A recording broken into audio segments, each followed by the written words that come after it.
নমস্কার বন্ধুরা, অল্প গল্প ফ্যাক্টস চ্যানেলে আপনাদের সবাইকে স্বাগতম। আজ আলোচনা করব 2022 সালে তেলেগু ভাষায় তৈরি এক অসাধারণ থ্রিলার মুভি যশোদা। মূল চরিত্রে আছে সামান্তা রুথ। রহস্য, ইমোশন, অ্যাকশনের এক দুর্দান্ত সংমিশ্রণ এই মুভিটির IMDb রেটিং আছে 6.5। মুভিটির বিশেষত্ব এখানেই, এর কাহিনীটি হচ্ছে একদম অন্যরকম। এই ধরনের বিষয় নিয়ে মুভি হয়তো খুব অল্প সংখ্যকই হয়েছে বা হয়নি। মুভির শুরুতেই আমরা দেখতে পাই অলিভিয়া নামের একজন বিদেশিনীকে যে হোটেলে সুইমিং পুলে সাঁতার কাটছে। অলিভিয়াকে সাঁতার কাটতে দেখে সেখানে দুটি বাজে টাইপের ছেলে তাকে কুদৃষ্টিতে দেখতে থাকে। তারা অলিভিয়ার ড্রিঙ্কসে কিছু একটা মিশিয়ে দেয়। অলিভিয়া পুল থেকে উঠে সেই ড্রিঙ্কসটা নেয় এবং ছেলে দুটি তাকে পিছন থেকে জোর করে ধরে নিয়ে গিয়ে হোটেলের রুমে বিছানায় নিয়ে যায়। কিন্তু অদ্ভুতভাবে সেই মুহূর্তে অলিভিয়া অসুস্থ হয়ে পড়ে। তার সমস্ত শরীর থেকে যেন মনে হয় শিরাগুলো ফেটে রক্ত বেরিয়ে আসবে। ছেলে দুটি ভয় পেয়ে সেখান থেকে পালিয়ে যায়।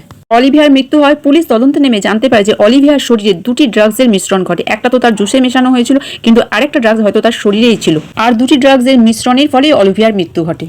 এরপরের দৃশ্যে আমরা একটি মেয়েকে দেখতে পাই যার নাম যশোদা। সে মা হতে চলেছে। যশোদা একজন সারোগেটেড মাদার, অর্থাৎ সে তার নিজের গর্ভ ভাড়া দেয় অন্যের বাচ্চা হওয়ানোর জন্য। আমরা জানতে পারি যশোদা তার গর্ভ ভাড়া দিয়েছে কোনো এক ধনী ব্যক্তিকে। ডাক্তার যশোদাকে বলছে সে তাকে অন্য এক জায়গায় পাঠাবে যেখানে তার বাচ্চা খুব সুস্থভাবে ভূমিষ্ঠ হবে এবং সে অন্যান্য অনেক ফেসিলিটিস পাবে। এই দাবি হচ্ছে বাচ্চার আসল বাবা মায়ের। যশোদার বাবা মা নেই, তার একটি মাত্র বোন আছে, তার নাম বৃন্দা। বৃন্দা অসুস্থ। যশোদা তাকে নিজের সন্তানের মতো দেখে। বৃন্দার অপারেশনের জন্য অনেক টাকার প্রয়োজন। যশোদা এই জন্যই গর্ভ ভাড়ার কাজটি করে। এরপরে একদিন একটি লোক অনেকগুলো টাকা নিয়ে যশোদার কাছে আসে এবং তাকে গাড়িতে উঠতে বলে। গাড়িতে ওঠার পরে সেই ব্যক্তি যশোদাকে একটা ওষুধ দেয় খাওয়ার জন্য। সেই ওষুধটা খেলে সে ঘুমিয়ে পড়ে। যশোদাকে কোথায় নিয়ে যাওয়া হচ্ছে সেটা যাতে সে বুঝতে না পারে, সেই জন্যই এটা করা হয়। এর পরের দৃশ্যে আমরা দেখতে পাই শিব এবং আরুষি নামের এক কাপলকে, যারা গাড়ি করে কোথাও যাচ্ছিল এবং তাদের গাড়ির একটা ভয়ঙ্কর দুর্ঘটনা হয়। গাড়ির মধ্যেই তাদের জ্বলন্ত অবস্থায় মৃত্যু হয়। মনে করা হয় এটা একটা নিছক দুর্ঘটনা নয়, এটা একটা ষড়যন্ত্র, কারণ শিব বড় মাপের একজন ব্যবসায়ী ছিল। অন্যদিকে যশোদার চোখ খোলে হাসপাতালের মতো দেখতে একটা ঝাঁ চকচকে রুমের মধ্যে। সেখানে মধু নামের একজন মহিলা আসে এবং সে তার সাথে খুব ভালোভাবে ব্যবহার করতে থাকে। মধু যশোদাকে বলে যে তাকে এখানে নিয়ে আসা হয়েছে কারণ তার সন্তান যাতে সুষ্ঠুভাবে ভূমিষ্ঠ হতে পারে। মধু যশোদাকে বলে ওয়ার্ডেন সুধা তার খেয়াল রাখবে আর ডক্টর গৌতম তার চেক আপ করবে। আর বাইরেও যদি কোনো অসুবিধা হয় সে যেন মধুকে বলে। অন্যদিকে শিব আরুষি কেসের তদন্তের দায়িত্বভার পড়ে ঋষি নামক এক পুলিশ অফিসারের উপরে। ঋষি ফরেন্সিক ডিপার্টমেন্টের সঙ্গে কথা বলে জানতে পারে শিব আর আরুষির মৃত্যু ঘটেছিল অক্সিজেনের অভাবে। এই কথা ঋষি তার বসকে জানালে তার বস বলে এটা তো খুব সহজ একটা কেস, এটার জন্য এত তদন্তের দরকার নেই। তখন ঋষি বলে আমাদের আরেকটু ঘটনাটা তদন্ত করে দেখা উচিত, কারণ আমাদের যদি কোনো ভুল হয়ে থাকে। দিকে আমরা দেখতে পাই ওয়ার্ডেন সুধা যে যশোদার সাথে খুব একটা ভালো ব্যবহার করে না। সে ডক্টর গৌতমের কাছে তাকে চেক আপ করাতে নিয়ে যায়। ডক্টর গৌতমকে যশোদার বেশ ভালো লাগে। যশোদা দেখে ওখানে আরো অনেক তার মতো সারোগেট মায়েরা রয়েছে। যশোদা তাদের সাথে বন্ধুত্ব করতে চায়, কিন্তু সেখানে তেজু নামের একটা মেয়ে যে যশোদার সাথে একদম ভালো ব্যবহার করতো না। প্রত্যেকের হাতে ট্র্যাকার লাগানো ছিল কে কোথায় যাচ্ছে, যেটা সিসিটিভি মারফত সিকিউরিটি গার্ড নাগু সবসময় পাহারা দিত। ফরেন্সিক এক্সপার্ট বাসুদেবের কাছ থেকে পুলিশ জানতে পারে যে শিব আর আরুষির মৃত্যুটা একটা ষড়যন্ত্র ছিল। শিব বিজনেসম্যান হিসেবে যথেষ্ট ভালো থাকলেও তার স্ত্রী আরুষি একজন মডেল ছিল। মিস ইন্ডিয়া প্রেজেন্টের একজন প্রতিযোগীও ছিল। আরুষির ল্যাপটপ থেকে এটা জানা যায় যে সে একজন প্রাইভেট ডিটেকটিভ নিয়োগ করেছিল সেই সব ব্যান্ড সম্বন্ধে জানতে যেগুলো সে প্রমোট করে। যদি ব্যান্ড ঠিকঠাক হতো এবং প্রোডাক্ট ভালো হতো তবেই সে সেগুলোর প্রমোট করতো। আরুষির ল্যাপটপ থেকে ডিটেকটিভের একটা ভিডিও পাওয়া যায় যেখানে সে ক্রাফট নামে একটা বিউটি প্রোডাক্ট কোম্পানির কথা বলে।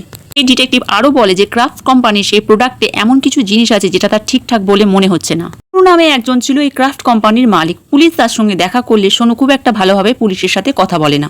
আসলে সোনুর বাবা ছিল একজন মিনিস্টার, গিরিধর। তাই এই বিউটি প্রোডাক্ট কোম্পানির উপর একজন মিনিস্টারের হাত থাকায় পুলিশ খুব বেশি কিছু করতে পারে না। দুদিন একই জায়গায় কাটাতে কাটাতে যশোদার ওখানকার সমস্ত মেয়েদের সাথে ভালো একটা বন্ধুত্ব হয়ে যায়।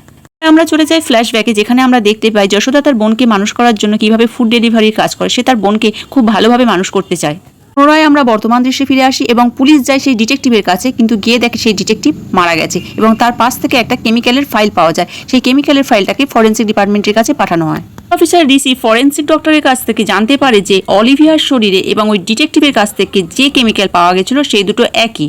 তো দুটো কেমিক্যাল যে কি কেমিক্যাল সেটা এখনো পর্যন্ত জানতে পারা যায় না। অন্যদিকে ডাক্তার গৌতমের কাছে চেক আপ করাতে করাতে যশোদার ডাক্তারকে ভালো লাগতে শুরু করে। অন্যদিকে ডাক্তারেরও যশোদাকে ভালো লাগতে শুরু করে। এখানে আসা প্রত্যেকটা মেয়েরই কিছু নিজস্ব কাহিনী আছে, কিছু নিজস্ব বাধ্যতা আছে এই পথ বেছে নেওয়ার জন্য। কেউ তার পরিবারের জন্য, তো কেউ সন্তানের জন্য, কিন্তু উদ্দেশ্য সবার একই, টাকা। সবাই এসেছে একটু অর্থ রোজগারের জন্য। অন্যদিকে আমরা দেখতে পাই ফরেন্সিক ডাক্তারকে কেউ খুন করে দেয় এবং যে স্যাম্পেল পাওয়া গেছিল সেটাও নষ্ট করে দেয়। ধীরে ধীরে যশোদার ডাক্তার গৌতমের প্রতি একটা আসক্তি বাড়তে থাকে, কারণ ডাক্তার গৌতম তাকে বেশ যত্ন নিয়ে দেখত।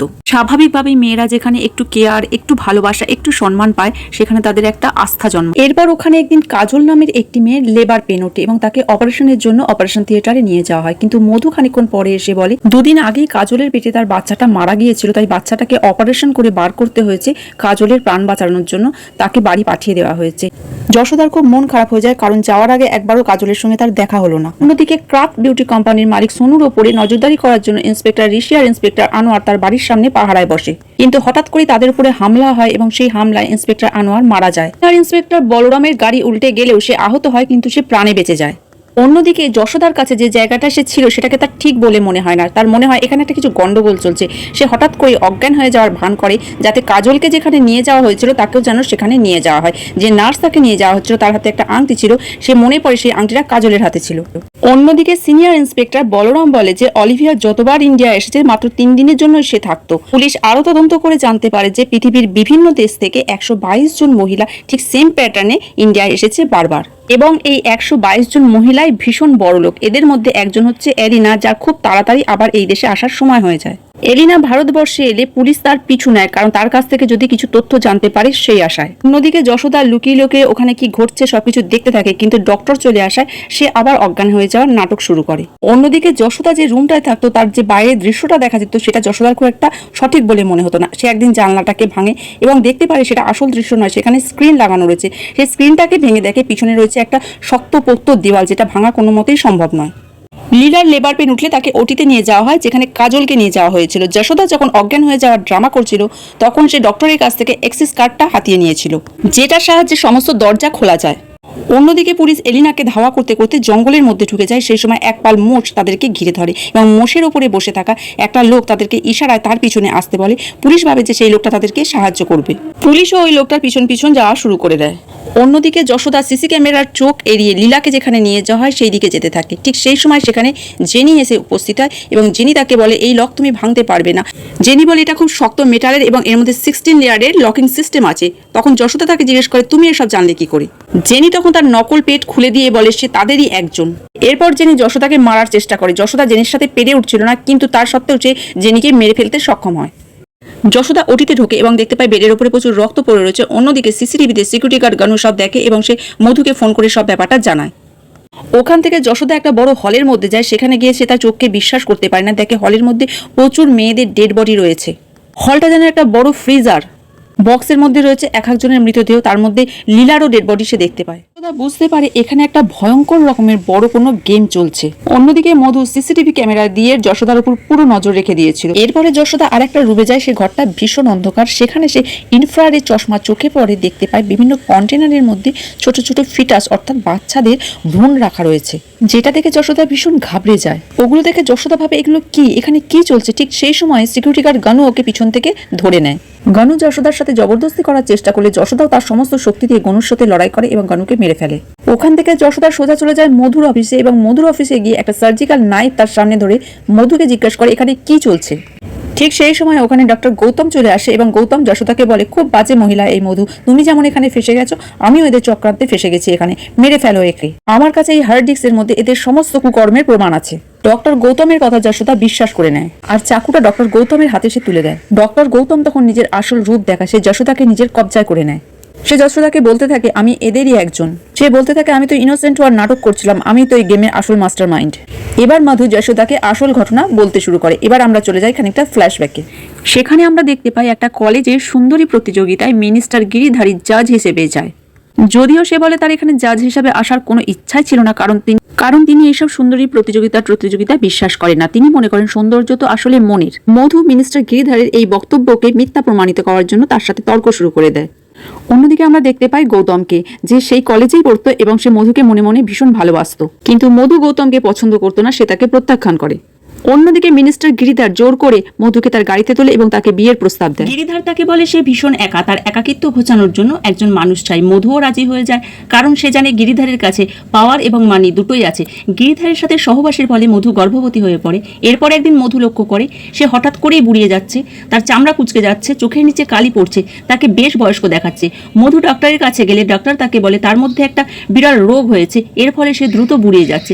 ডাক্তার আরও বলে এই রোগের কোনো চিকিৎসা নেই, সম্ভবত এটা হয়েছিল যখন সে গর্ভবতী হয়েছিল, তখনই এর সূচনা হয়েছে। এই কথা শুনে মধু ভীষণ ঘাবড়ে যায়। রূপ যৌবনই ছিল তার সম্পদ, এর দ্বারাই সে অর্থ কামাই করত। এরপর থেকে সে লোকজনের কাছ থেকে নিজেকে সরিয়ে রাখতো, সে নিজের চেহারা নিজেই সহ্য করতে পারতো না, অনেকবার সে আত্মহত্যারও চেষ্টা করে। গিরিধার যখন জানতে পারে যে এই রোগের কোনো চিকিৎসা নেই, সে তখন নিজেও মধুকে আর তার কাছে রাখতে চাইছিল না। সেই সময় নার্সিংহোমে তার সঙ্গে দেখা করতে আসে গৌতম। গৌতম ছিল তার কলেজের সহপাঠী যে মধুকে ভালোবাসতো। গৌতম মধুকে বলে তার এই রোগের চিকিৎসা তার কাছে আছে, জার্মানির ইউনিভার্সিটিতে সে এই রোগের উপরই গবেষণা করেছে। কিন্তু গৌতম বলে তার একটা শর্ত আছে, মধু যখন সুস্থ হয়ে যাবে সে যেন গৌতমের সঙ্গেই থাকে। মধু এটাকে একটা ডিল মনে করে রাজি হয়ে যায়। গৌতম তার চিকিৎসা শুরু করে দেয় এবং কয়েক মাসের প্রচেষ্টায় মধু তার পূর্বের রূপ আবার ফিরে পায়। কিন্তু মধুর মতো মেয়েরা কাউকেই ভালোবাসে না, সে তার রূপ ফিরে পেয়ে নিজের রং দেখানো শুরু করে। সে গিরিধারের সাহায্য নিয়ে গৌতমকে প্রচন্ড মারধর করে, কারণ মধুর কাছে রূপ আর অর্থই ছিল সব। কারণ রূপ সে ফিরে পেয়েছে আর দ্বিতীয়টা ছিল গিরিধারের কাছে। গৌতম মধুকে বলে তোমরা আমাকে মেরে ফেলতে পারো, কিন্তু তুমি ভেবো না এটাই তোমার চিকিৎসা শেষ। 6 মাস অন্তর অন্তর বুস্টার ডোজ না নিলে তোমার রূপ আবার আগের মতো হয়ে যাবে। গৌতমের এই কথা শুনে মধু বেশ ঘাবড়ে যায়। গৌতম বলে আমার এত বছরের গবেষণা আমি তোমার পিছনে নষ্ট না করে যদি কোনো বিউটি প্রোডাক্ট কোম্পানির হয়ে কাজ করতাম তাহলে আজকে আমি কোটি কোটি টাকা ইনকাম করতাম। গৌতমের এই কথা শুনে গিরিধারী একটা প্ল্যান করে। গিরিধারী বলে আমরা তিনজনা মিলে একটা কোম্পানি খুলতে পারি, যেখানে তুমি প্রোডাক্ট তৈরি করবে, আমি অর্থের যোগান দেবো আর মধু ব্যবসা সামলাবে। গিরিধারীর এই কথাতে গৌতম রাজি হয়ে যায় এবং তিনজনের মধ্যে একটা ডিল হয়। এবার আমরা বর্তমান দৃশ্যে ফিরে আসি, যেখানে মধু যশোদাকে বলে দেখো আমি একটা প্রেজেন্টেশনে যাচ্ছি, তুমি দেখতে পারবে মার্কেটে আমাদের প্রোডাক্টের কি পরিমাণ ডিমান্ড। এই প্রেজেন্টেশনে দেখা যায় পৃথিবীর বিভিন্ন প্রান্তের ধনী ব্যক্তিরা এই অনুষ্ঠানে যোগদান করেছে। মধু বলে আমাদের তৈরি সিরাম দিয়ে আমরা বয়সকে একটা জায়গায় থামিয়ে দিতে পারি, আর আমাদের বুস্টার ডোজ যা বাজারে বিক্রি করে আমরা কোটি কোটি টাকা ইনকাম করতে পারি। বড় বড় সেলিব্রিটি ফিল্ম স্টারেরা হচ্ছে আমাদের ক্লায়েন্ট। তখন ওদেরই মধ্যে একজন প্রশ্ন করে আপনাদের ক্লায়েন্ট অলিভিয়ার মৃত্যু হয়েছিল কিভাবে? তখন মধু বলে যে আমাদের বুস্টার ডোজ নেওয়ার 48 ঘন্টার মধ্যে অন্য কোনো ড্রাগ নেওয়া যায় না, কিন্তু অলিভিয়াকে কেউ বা কারা অন্য কোনো নেশার ড্রাগস দিয়েছিল, এই বিষক্রিয়ার ফলেই তার মৃত্যু ঘটে। আরো বলে আমাদের সিরামের মূল উপকরণই হচ্ছে হিউম্যান ফিটাস অর্থাৎ মানব ভ্রূণ। মধু বলে এখানে সারোগেসি তো একটা বাহানা মাত্র, এখানে মূল কাজই হচ্ছে সিরাম তৈরি করা। গরিব মেয়েদের অর্থের লোভ দেখিয়ে এখানে তাদেরকে ব্যবহার করা হয়। মধু আরো বলে মায়ের গর্ভে যে ভ্রূণ থাকে তার মধ্যে কোনো সূর্যের আলো না যাওয়ায় সেটা অত্যন্ত শুদ্ধ থাকে এবং সেই ভ্রূণের প্লাজমা থেকেই তৈরি হয় সিরাম, একটা বিশেষ প্রক্রিয়ার মাধ্যমে। মধু বলে আমরা এখানে গরিব ঘরের মেয়েদের টাকার লোভ দেখিয়ে নিয়ে এসে তাদের সারোগেসির মাধ্যমে মা হওয়ার জন্য তৈরি করি, তারপর তাদের ওষুধ দিয়ে কৃত্রিমভাবে তাদের ব্যথা উঠিয়ে আমরা বাচ্চার জন্ম দিই এবং সেই ভ্রূণটাকেই আমরা সিরাম তৈরির কাজে ব্যবহার করি।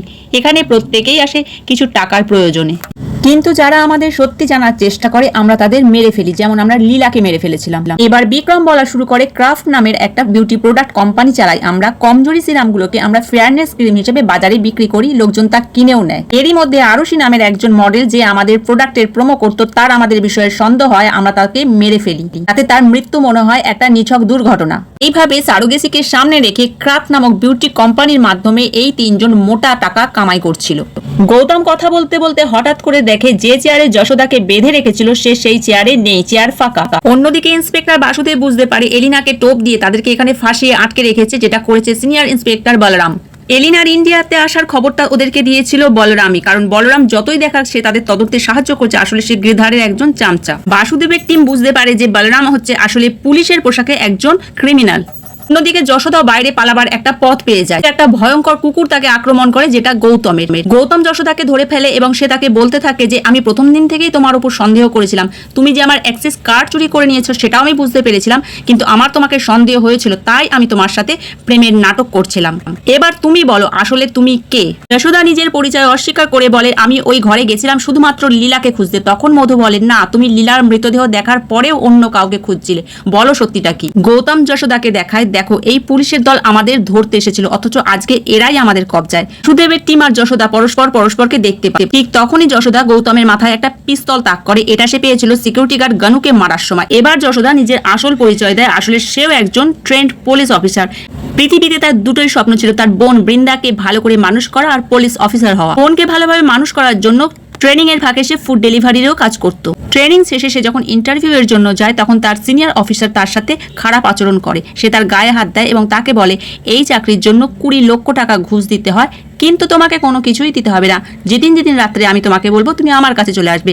যশোদা এই কথা বাসুদেবকে জানালে বাসুদেব প্রচন্ড খেপে যায়, কিন্তু যশোদা বলে এই নিয়ে আর কোনো আলোচনার দরকার নেই, তাহলে আমার মতো গরিব ঘরের মেয়েরা আর এই চাকরিতে আসবে না। তাদের এই সমস্ত কথা আড়াল থেকে তার বোন বৃন্দা শুনে নেয়। একদিন সকালে যশোদা দেখে বাড়িতে একটা টাকা ভর্তি ব্যাগ এবং তার মধ্যে রয়েছে একটা চিঠি। তার বোন তাকে বৃন্দা লিখেছে যে দিদি তুমি এই টাকা ঘুষ দিয়ে পুলিশের চাকরি জয়েন করে যাও। বাসুদেবের টিমা যশোদা বৃন্দাকে অনেক খোঁজাখুঁজির পরে জানতে পারে যে যশোদা মাঝে মাঝে একজন সরকারি হাসপাতালে একজন নার্সের সঙ্গে দেখা করতে যেত। সেই নার্স ভীষণ ঘাবড়ে গিয়ে বলতে থাকে সে বিশেষ কিছু জানে না, একজন লোক আসতো তার কাছে টাকা নিয়ে গরিব ঘরের মেয়েদের টাকার লোভ দেখিয়ে যাতে সারোগেসির মাধ্যমে তাদের মা হওয়ানোতে রাজি করানো যায়। সেও বৃন্দাকে এরকমই একটা কাজ দিয়েছিল যেটাতে সে বছরে 5টি বাচ্চার জন্ম দিয়ে 5 লাখ টাকা পাবে। এই নার্স আরো বলে যে এই কাজে তার যেমন কিছু লাভ থাকতো সেরকম অনেক ডাক্তার এবং নার্সরাও এই কাজে জড়িত আছে।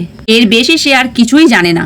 এবার বাসুদেব আর তার টিম ভাবে যে ওই মেয়েগুলোর সাথে কি করা হচ্ছে সেটা জানার জন্য সেখানে কোনো মহিলা এজেন্টকে পাঠাতে হবে, কিন্তু কাকে পাঠাবে এবং তাকে প্রেগনেন্টও হতে হবে। যশোদা তখন বলে সে যাবে, কারণ বৃন্দা শুধু তার বোন নয়, সে তার মেয়েও। কিন্তু বাসুদেব যশোদাকে বলে তুমি এখনো অফিসিয়ালি পোস্টেড নও, তাহলে তুমি কিন্তু কোনো রকমের সরকারি সাহায্য পাবে না। যশোদা বলে আমার দরকার নেই, আমার বোনকে খুঁজে পেতে আমি যা খুশি তাই করতে পারি। এভাবে যশোদা তার বোনকে বাঁচাবার জন্য নিজেই এই ষড়যন্ত্রের জালে স্বেচ্ছায় যোগ দিয়েছিল। মধু আর গৌতম জানতেই পারেনি যে তাদের মতো যশোদাও তাদের উপরে নজরদারি করছে। যশোদা সবকিছু নিজের কন্ট্রোলের মধ্যেই নিয়ে নিয়েছিল, কিন্তু হঠাৎ করেই সেখানে গৌতমের পোশাক গুন্ডারা চলে আসে এবং তারা যশোদাকে ধরে ফেলে। গৌতম যশোদাকে প্রচন্ড মারে, কিন্তু সেও একজন ট্রেন্ড পুলিশ অফিসার, সেও গৌতমের সঙ্গে প্রচন্ড লড়াই করে এবং তাকে গুলি করে। অন্যদিকে বাসুদেবের টিম বলরামকে ধরে ফেলে এবং তারা সেখানেই তাকে মেরে ফেলে, কারণ তারা জানতো এর বিচার কোনোদিনই হবে না, কারণ সে মিনিস্টারের কাছের লোক ছিল।